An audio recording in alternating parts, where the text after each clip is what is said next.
안녕하세요. 저는 경주에 사는 40대 초반의 여자입니다. 제가 이번에 정말 어이없고 황당한 일을 겪다 보니 극도의 스트레스로 환청까지 들리게 된 상태인데요. 마땅히 하소연할 곳이 없어서 이곳에라도 익명의 힘을 빌려 사연을 보내게 되었습니다. 요즘 시대가 변해서 시월드라는 게 많이 없어졌잖아요. 그런데 저희 시댁은 아직도 조선시대에 머물고 있는 건지 여전히 시월드가 엄청납니다. 저는 시댁에서 뭐라고 하든 한 귀로 듣고 흘리면서 남편 하나만 보고 살면 괜찮을 줄 알았어요. 하지만 제게 닥친 현실이 상상과는 너무도 다르더라고요. 저는 요즘 흔히들 말하는 금수저라고 할 만큼의 부유한 집안은 아니었지만 나름 어렸을 때부터 제가 하고 싶은 것들이 있으면 부모님께서 다 해주실 정도의 부유한 집안이었어요.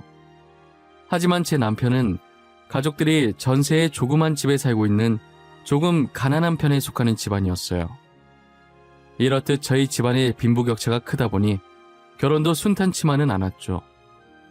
시댁에선 당연히 저를 허락하셨는데 친정에서 딸의 고생길이 보인다며 허락하지 않으셨죠. 그래도 둘 다 나름 이름 있는 기업에 취직하면서 벌이가 비슷하니 부모님에게 손 안 벌리고 살 수 있을 정도라 제가 계속 밀어붙여서 결혼을 허락받게 되었어요. 신혼집도 저희가 알아서 하려고 했는데 부모님께서 축하 선물로 주시고 싶다고 난리셔서 어쩔 수 없이 친정 부모님께 50평짜리 아파트를 받게 되었어요. 혼수는 제가 모아둔 돈으로 꼭 필요한 것들만 구매했고 남편은 정말 못 많았어요. 그리고 저희는 모두의 축복을 받으면서 결혼식을 올렸습니다. 결혼을 하고 처음 시댁으로 갔는데 시어머니는 계속 기분 나쁜 말만 하시더라고요. 그래, 신혼여행은 잘 갔다 왔니? 얼굴이 반질반질한 거 보니 좋았나 보네.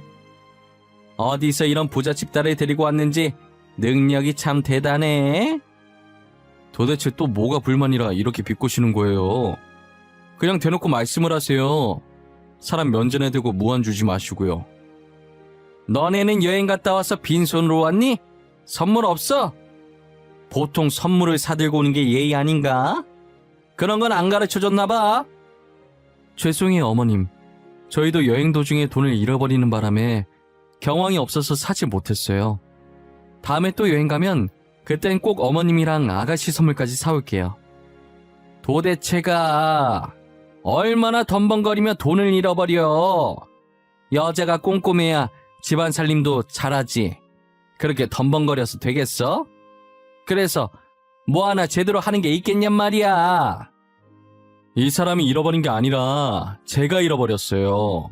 그러니까 사람 좀 그만 잡으세요. 결혼한 지 얼마나 됐다고 벌써 시어머니 행색을 하시는 거예요. 언제 결혼했든 결혼했으면 내가 시어머니니까 시어머니 행세하는 거지. 야, 너네 이제 집에 가. 더 있다간 나만 열받을 것 같으니까. 시어머니는 뭐가 그렇게 불만인지 저희만 보면 잡아먹을 듯이 달려들었어요. 저는 어차피 분가에서 사니까 볼 일이 별로 없어서 한 귀로 듣고 한 귀로 흘렸죠. 명절마다 시댁에 가면 시어머니는 어떻게 하면 나를 괴롭힐 수 있을지 연구를 하는 것 같아요. 제게 비꼬는 실력이 나날이 늘어가더라고요.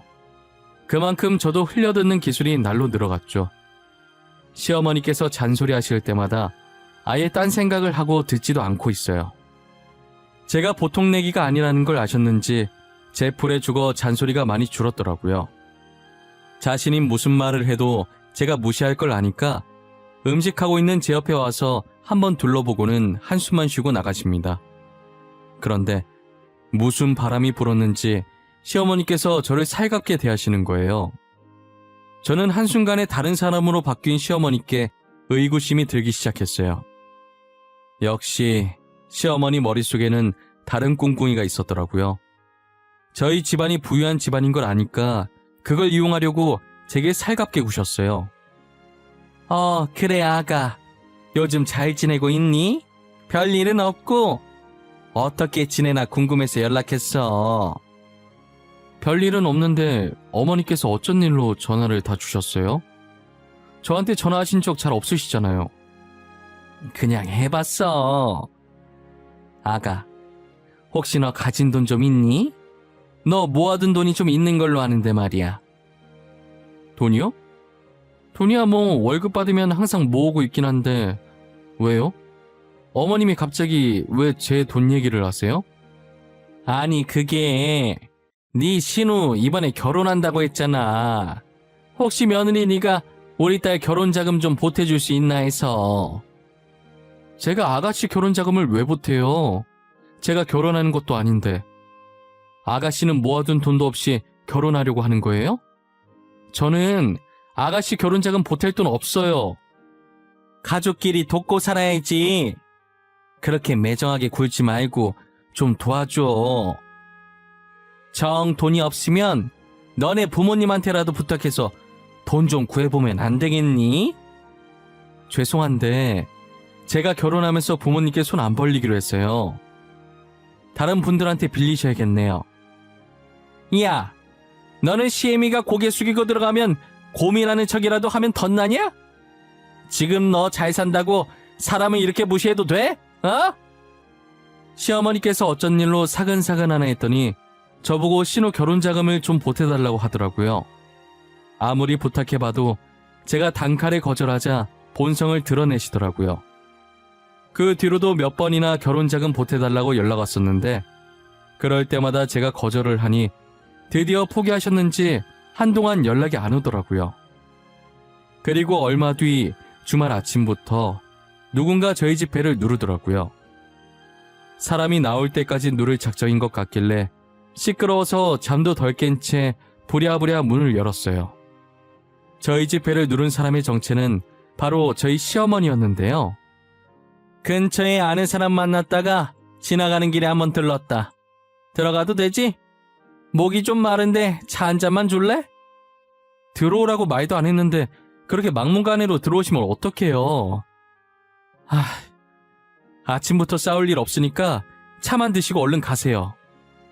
너 나 싫어하는 티 너무 내는 거 아니니? 아무리 싫어도 내가 네 시애미인데 말이야. 그런데 너네 집이 이렇게 컸었니? 50평이 생각보다 넓네. 시어머니께서는 마음대로 집안에 들어오셔서 제 집 마냥 돌아다니시더라고요. 그리고 저희 집을 너무 꼼꼼히 살피시는데 도대체 왜 저러나 했어요. 여기 정확한 평수가 얼마라고? 50평보다는 더 클 것 같은데. 어머, 화장실도 크고 이쁘네. 정확히는 53평이요. 그런데 저희 집 평수는 알아서 뭐 하게요? 집 사시게요? 50평은 좀 비쌀 텐데. 너네 신우 결혼하잖니? 그래서 지금부터 집 좀 알아보려고. 여기는 시세가 얼마야? 둘이 살기엔 딱 좋네. 여기 어머님이 생각하시는 것보다 많이 비싸요. 근데 결혼 자금도 없다고 하지 않았어요? 집 살 돈은 있으신가 봐요. 여기 수압이 어때? 물 내려보니까 이 정도는 센 것 같기도 한데 층간소음은 없고 방음은 잘 되려나? 집 살 돈 있냐고 묻는 제 말에 대답도 하지 않고 저희 집 구경하시기 바쁘시더라고요. 혼자서 변기도 내려봤다가 샤워기도 틀어봤다가 방에 들어가서 팔을 펼치더니 방 크기도 눈대중으로 재고 계신 것 같더라고요. 시어머니께서는 도대체 돈이 어디서 나서 갑자기 집을 산다고 하는지 모르겠더라고요. 제가 상관할 바는 아닌 것 같아서 더는 묻지 않았어요. 그리고 며칠 뒤 시어머니께서 제게 어이없는 통보를 하시더라고요. 저희 집을 신혼집으로 쓰게 할 거라는데 처음엔 제가 잘못 들은 건 줄 알았어요. 아가, 내가 전에 너네 집 봤었잖니. 너네 집이 신혼집으로 딱이더구나. 신우 다음 달에 결혼하면 신혼집으로 쓰게 이번 달까지 비워줬으면 좋겠네. 어머님, 뜬금없이 그게 무슨 소리예요? 저희 집을 왜 비워줘요? 상의도 없이 혼자서 지금 뭐 하시는 거예요? 아니, 너네 둘이 살기엔 집이 많이 큰 것 같더라고. 글쎄, 너네 신우가 임신을 해서 말이야. 애 키우면서 살기엔 너네 집이 좋을 것 같아서. 그니까 저희 집을 왜 어머님이 이래라 저래라 하시냐고요. 저랑 상의를 해도 싫다고 할 판국에 다짜고짜 비워라고 통보하는 건 무슨 경우예요? 에이, 내가 언제 통보했다고 그래. 비워줬으면 좋겠다라고 했지. 그리고 신우한테 아파트 해주기로 말 끝냈으니까 이번 달까지는 꼭 비워줬으면 해. 어머님, 제가 집을 비워주겠다고 하지도 않았는데 왜 멋대로 아파트 해주겠다니 뭐니 저보고 어쩌라는 거예요. 어머님이 아파트 해주겠다고 했으니 따로 구하시던지 하세요. 예. 넌 왜 이렇게 욕심이 많니? 너넨 둘밖에 안 살잖아. 네 신우는 애까지 키워야 하는데 양보 좀 해주면 안 되니? 저희 부모님께서 해주신 집인데 제가 왜 양보를 해야 하냐고요. 도저히 어머님이랑 말이 안 통하는 것 같으니까 그냥 끊을게요. 집은 못 비워주니까 그렇게 아시고요. 뻔뻔하게 집 비워달라는 시모의 말에 정말 어이가 없었어요. 만약에 시어머니께서 해주신 집이어도 이렇게 막무가내로 나가라고 하면 당황스러운데 저희 부모님께서 해주신 집을 왜 멋대로 결정하냔 말이에요. 너무 어처구니가 없어서 남편한테도 말했더니 남편도 시어머니께서 도대체 무슨 말을 하는 건지 모르겠다고 자기 머리로는 도저히 이해가 안 간다고 하더라고요. 제가 집을 비워줄 수 없다고 하자 다음날에 바로 저희 집에 찾아오셨더라고요. 그러면서 집 비울 때까지 자기는 여기서 한 발자국도 안 나갈 거라고 떼를 쓰기 시작하셨어요. 시어머니께서 부른 것인지 아가씨까지 저희 집으로 왔더라고요. 새언니, 집을 비워주겠다고 해놓고 왜 이제 와서 못 비워준다고 난리예요. 당장 집 비워주세요. 저 결혼 못하면 다 언니 때문이에요. 아가씨, 제가 언제 집 비워주겠다고 했어요? 전 집 비워주겠다고 한 적도 없고요. 어머님께서 막무가내로 통보하시길래 거절한 것뿐이에요. 그럼 우리 엄마가 저한테 거짓말을 했다는 거예요? 왜 우리 사이 이간질하세요? 빨리 집 비워줘요. 저도 집 비워줄 때까지 안 나갈 거예요. 애도 여기서 낳을 거예요. 아니, 남의 집에 와서 집 내놓으라고 행패 부리는 건 무슨 경우예요? 여기 저희 부모님이 사준 제 집이에요. 어머님이랑 아가씨가 이래라 저래라 할 자격 없어요. 늙은 CM이랑 홀몸도 아닌 애가 이렇게까지 하는데 눈 하나 깜빡 안 하는 독한 기집애. 너네 집 잘 사니까 집 하나 더 해달라고 하면 될 거 아니야? 시어머니와 신우가 거실 한가운데에 드러누워서 행패를 부리는데 정말 가관이었어요. 언제까지 하나 소파에 앉아서 가만히 지켜보았습니다. 친구랑 약속이 있어서 잠시 나갔다가 들어온 남편은 그 광경을 보고 기겁하면서 놀라더라고요. 이게 뭐야? 다들 남의 집에서 뭐하는 짓이에요?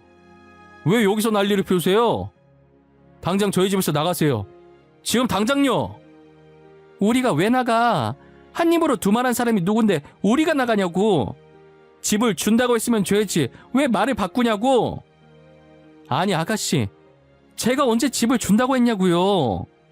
왜 계속 제가 하지도 않은 말을 했다고 우기세요? 우리는 절대 못 나간다. 너네가 집 비워줄 때까지 여기서 꿈쩍도 안 할 거야. 나가려면 너네가 나가. 여기 우리 딸 집이야. 이러는 거 창피하지도 않으세요? 그간 같이 살아왔던 정으로 봐주는 것도 여기까지예요. 원래도 친자식 아니잖아요. 저 이제 어머니 대접 안 해드릴 겁니다. 그러니까 제발 적당히 좀 하세요. 잠시만, 당신 방금 뭐라 그랬어? 친자식이 아니라고? 지금 이게 무슨 소린지 나한테 설명 좀 해야 할 것 같은데? 알고 보니 남편은 시어머니의 친자식이 아니었더라고요. 남편은 시아버지와 전처 사이에 낳은 자식이었고 신우는 시어머니가 시아버지랑 재혼을 하기 전에 다른 남자와 낳은 자식이었어요. 시아버지와 현재 시어머니는 불륜 관계셨고 그걸 아신 남편의 친모는 충격에 술로 버티시다가 결국 세상을 떠나고 말았죠. 시어머니는 계모 중에서도 최악의 계모였다고 하더라고요. 시어머니는 신우를 시아버지 아이라고 속이고 결혼한 것이었거든요. 남편의 친모는 불륜 사이보다 신우의 존재가 더 충격이었던 거죠.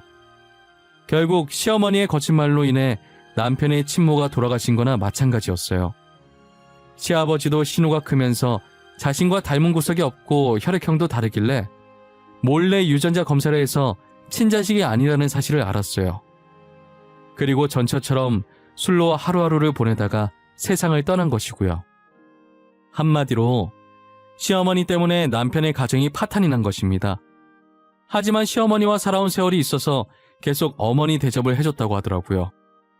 제가 지금까지 저희 가정 파탄낸 사람을 어머니라고 모시고 살아줬으면 감사하다고 해도 모자랄 망정 지금 이게 무슨 짓이에요? 내가 언제 너한테 어머니 대접해달라고 부탁했니? 난 어머니 대접해달라고 한 적도 없는데 왜 혼자 생색이야? 어머님, 아니다. 이제 어머님 아니구나. 저기요 아주머니, 더 이상 우리 그의 어머니 아니시면 이제 나가주시겠어요? 어머, 얘 말하는 싸가지 봐. 당장 이 집 안 내놔? 우리 딸 결혼 못하면 네가 책임질 거야? 책임질 거냐고? 제가 책임을 왜 져요? 그리고 이때까지 가족이라서 봐줬던 건데 이젠 가족 아니니까 계속 이러시면 경찰에 신고할 거예요. 경찰한테 끌려 나가실래요? 아니면 그냥 나가실래요? 경찰이라는 말에 움찔하더니 시어머니와 신우가 천천히 일어나더라고요. 일어나서 저를 째려보고 있길래 휴대폰을 들어 112 누르는 신용을 하니까 나가려고 했다면서 가방을 챙겨 들고 후다닥 나가더라고요. 남편은 시어머니와 신우가 나간 것을 확인하고 다리에 힘이 풀렸는지 주저앉더라고요. 여보, 괜찮아? 왜 얘기 안 했어? 그동안 혼자서 얼마나 힘들었어 정말. 그런 일 있었으면 나한테 얘기를 했어야지. 도대체 왜 혼자 짊어지고 있는 건데? 이런 가정에서 자란 걸 알면 당신이 싫어할까봐 말을 못했어. 사실을 알면 버림받게 될까봐 무서웠어. 내가 당신을 왜 싫어해? 당신이 잘못한 것도 아니잖아. 힘든 일 있으면 같이 나누는 게 부부 아니야? 미안해. 내가 생각이 짧았어. 난 내 선에서 해결할 수 있을 줄 알았어. 그런데 저렇게까지 막무가내일 줄은 상상도 못했어. 당신이랑 피 한 방울 안 섞였다는 게 오히려 다행이야. 이때까지 시어머니라서 참아줬었거든? 다음에 또 집 내놓으라고 하면서 난리치면 바로 경찰에 신고해버릴 거야. 다시는 저 두 사람이랑 엮이고 싶지 않아. 길에서 우연이라도 마주치고 싶지 않아. 그런 사람을 어머니로 모셨다는 게 우리 엄마한테 너무 미안해. 어머님은 다 이해해 주실 거야. 그러니까 너무 당신 탓으로 돌리지 마. 이렇게 된 게 당신 잘못이 아니잖아. 저는 연애할 때도 본 적 없던 남편이 우는 모습을 그날 처음 봤어요. 얼마나 힘들었을지 가늠이 안 돼서 저도 눈물이 나기 시작하더라고요. 당시 남편도 엄청 어렸을 텐데 어려서부터 벌써 철이 들어버려서 지금까지 혼자 짊어지고 살았던 남편이 너무 가여웠어요. 시어머니께서는 그동안 왜 남편에게 쌀쌀 맞았었는지 이제야 알 것 같았죠. 제가 결혼하고 처음 인사드리러 갔을 때도 명절마다 시댁에 방문했을 때도 단 한 번도 남편을 살갑게 반겨주지 않았었거든요. 그런 사람이 신우가 오면 버선발로 두 팔 벌리면서 나가셨었어요. 이게 다 이유가 있었던 차별이었어요. 그럼 그동안 친아들도 아닌 자식의 집에 찾아와서 집 내놓으라고 난리친 거였잖아요. 정말 생각하면 할수록 그 두 사람의 머릿속엔 뭐가 들었는지 궁금했어요. 어떻게 뻔뻔하게 그런 짓을 할 생각을 했는지 진짜 정상인의 머리에선 나올 수 없는 발상이죠. 지금도 그날 일을 떠올리면 머리부터 발끝까지 소름이 끼칩니다. 결혼할 거라고 난리치던 신우는 결국 그 남자와 파혼을 했다더라고요. 결혼 상대가 사업하는 사람이었는데 이제 막 뜨기 시작한 기업이라고 하더라고요. 그 엄마의 그 딸이라고 임신했다고 거짓말치고 그 남자를 잡으려고 한 거였어요. 그런데 멍청하게 감기 걸렸다고 남자 앞에서 약을 먹는 바람에 거짓말한 게 들켰죠. 집도 못 구해 거짓말도 들켜 남자가 화가 나서 파혼하자고 했다더라고요. 최근에 시어머니와 신우가 남편 회사까지 찾아와서 울면서 빌더래요.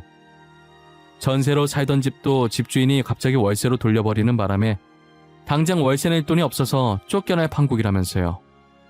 남편은 못 본 척하고 나가려니까 못 가게 다리를 붙잡더래요. 결국 시어머니와 신우는 경비원한테 끌려나갔다고 하더라고요. 계속 여기에 살았다간 죽을 때까지 쫓아올 것 같아서 아예 다른 지역으로 이사를 갔습니다. 당연히 이사 오면서 저희 전화번호도 싹 다 바꿨고요. 정말 두 번 다시는 저런 사람들이랑은 엮이고 싶지 않았어요. 그래도 두 사람을 보며 느낀 것이 있습니다. 제 것이 아니라면 절대 탐하지 말겠다고요. 지금까지 제 이야기 들어주신 모든 분들께 감사합니다. 저희 오늘 하루도 열심히 살아나가 봅시다.